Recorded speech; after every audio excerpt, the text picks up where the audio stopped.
Hello everyone. कैसे हैं आप सब? आप सबका अपने चैनल में स्वागत है। आज मैं आपको एक हास्य प्रसंग सुनाने जा रहा हूँ जिसका टाइटल है निमंत्रण। तो चलिए शुरू करते हैं। शादी में भीड़ का होना एक सामान्य सी बात है, और जब बात राजसी शादी की हो तो भीड़ बहुत ज़्यादा होना भी एक सामान्य बात है।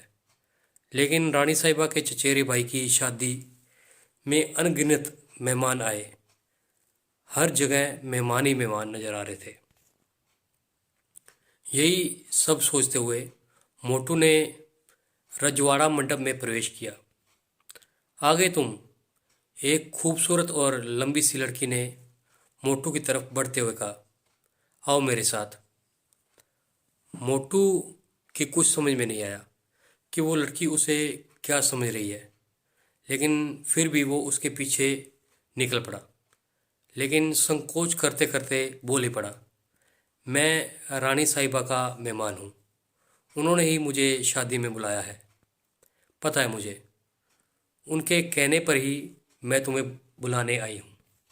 वो लंबी सी लड़की थोड़े चिड़चिड़े स्वभाव से बोली। यहाँ ज़्यादातर लोगों को रानी साहिबा ने ही बुलाया है। तुम यह बात बताकर क्या साबित करना चाह रहे हो? मैं क्या साबित करूँगा? मोटू भी थोड़ा गुस्से में बोला। मुझे यहाँ शादी की दावत में शामिल होने के लिए बुलाया गया है। मुझे कोई मजदूर या करिंदा समझकर कोई फालतू काम लेने की मत सोचना। कोई फालतू काम नहीं दे रही, वो लड़की गुस्से से बोली। तुम्हें जहाँ भी ले जा रही हूँ रानी साहिबा के कहने से ही ले जा रही हूँ। लो बात करो उनसे।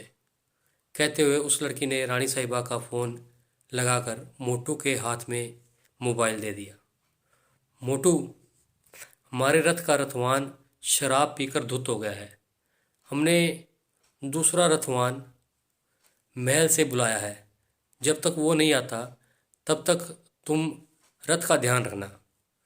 तुम घर के आदमी हो, इसलिए तुम्हें यह जिम्मेदारी दे रही हूँ। मोटू फ़ोन पर हाँ जी करता रहा। रानी साहिबा की कॉल ख़त्म हो गई। उस लड़की ने फ़ोन पर एक नई कॉल आई और उसके शांति पड़ गई।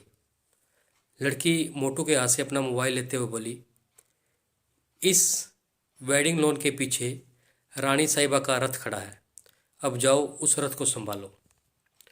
वो लड़की फ़ोन पर बात करते हुए वापस शादी में चली गई और मोटू बड़बड़ाता हुआ वेडिंग लॉन के पीछे की तरफ चल पड़ा। वेडिंग लॉन के पीछे कोई रथ तो नहीं था, लेकिन एक भैंसा गाड़ी जरूर खड़ी थी, जिसमें जूता भैंस जुगाली कर रहा था और एक शराबी उस भैंसा गाड़ी पर धुत पड़ा था। हद हो गई मजाक की। यह भैंसा गाड़ी कब से रथ हो गई? मोटू खुद से ही बोला। रानी साहिबा ने इस भैंसा गाड़ी को रथ क्यों कहा, ये तो समझ से बाहर है। अब उनका हुक्म हो ही गया तो कर ही लेते हैं देखभाल इस भैंस गाड़ी की। तो तू आया है इस भैंसा गाड़ी को संभालने? एक भारी आवाज़ मोटू के पीछे से आई। हाँ, मोटू ने अनिश्चित भाव से जवाब दिया। उसके सामने एक कद्दावर तगड़ा आदमी खड़ा था। वो घूर कर मोटू को देखता रहा, फिर गुर्रा कर बोला, कालूराम की हट्टी पर चला जा और वहाँ से 70 गैस के सिलेंडर उठा ला। कसम खा कर कह रहा हूँ, अगर 1 घंटे में वापस नहीं आया तो तेरी खाल में खुद भूस भर दूंगा। चल, अब चलता फिरता नजर आ, नहीं तो इतना पीटूंगा कि तेरी सारी चर्बी पानी बनकर बह जाएगी। उस आदमी की आवाज़ में ऐसा प्रभाव था कि मोटू ने बिना यह सोचे कि उसे भैंसा गाड़ी चलानी आती नहीं है, उसने भैंसे का रस्सा पकड़कर हाँकना शुरू कर दिया। ऐसी बेइज्जती के बाद इस शादी में मेरी जुत्ती भी नहीं रहेगी। मोटू भैंसा गाड़ी को हाँकते हुए बोला। अभी थोड़ी दूर जाकर इस भैंसा गाड़ी से कूद कर सीधा अपने घर भाग जाऊंगा। लेकिन वो थोड़ी दूर बहुत जल्दी ही आ गई। अचानक भैंसा गाड़ी में जुते भैंसे ने दौड़ लगा दी।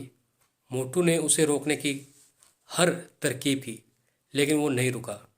तभी उसे समझ आ गया कि भैंसा गर्मी से परेशान था और वो थोड़ी दूर स्थित तालाब की तरफ भागा जा रहा था। देखते ही देखते वो भैंसा उस गाड़ी को लेकर गंदे पानी के तालाब में जा घुसा। तभी मोटू ने ध्यान दिया कि उस भैंसा गाड़ी पर पड़ा शराबी भैंसा गाड़ी को तालाब में घुसने से पहले ही उस पर से कूद चुका था और तालाब के किनारे खड़ा मोटू को गंदी गंदी गालियां दे रहा था। तालाब में घुसकर भैंसे ने तालाब में डुबकी लगाई तो भैंसा गाड़ी भी तालाब में डूबने लगी। मोटू को जब कुछ नहीं सूझा तो चिल्लाने लगा, अबे डुबकी न लगा, अबे डुबकी ना लगा, अबे डुबकी नहीं लगा, मैं डूब जाऊंगा। अबे कौन डूब रहा है? तुझे क्यों चिल्ला रहा है इतनी जोर जोर से? पतलू की आवाज़ सुन मोटू के कानों में पड़ी और वो चीखते हुए उठ बैठा। उसे कुछ समझ नहीं आ रहा था कि क्या हुआ, और इसी चक्कर में वह अपनी चारपाई से नीचे गिर गया। अबे कोई ख्वाब देख रहा था क्या? पतलू ने गुस्से से पूछा। अब बिस्तर से नीचे क्यों पड़ा है? उठ जा। मोटू अभी कुछ सोच समझ पाने की हालत में नहीं था। किसी ने बाहर से दरवाज़ा खटखटाया। पतलू ने दरवाज़ा खोला और जब वापस आया तो उसके हाथ में एक शादी समारोह का निमंत्रण कार्ड था।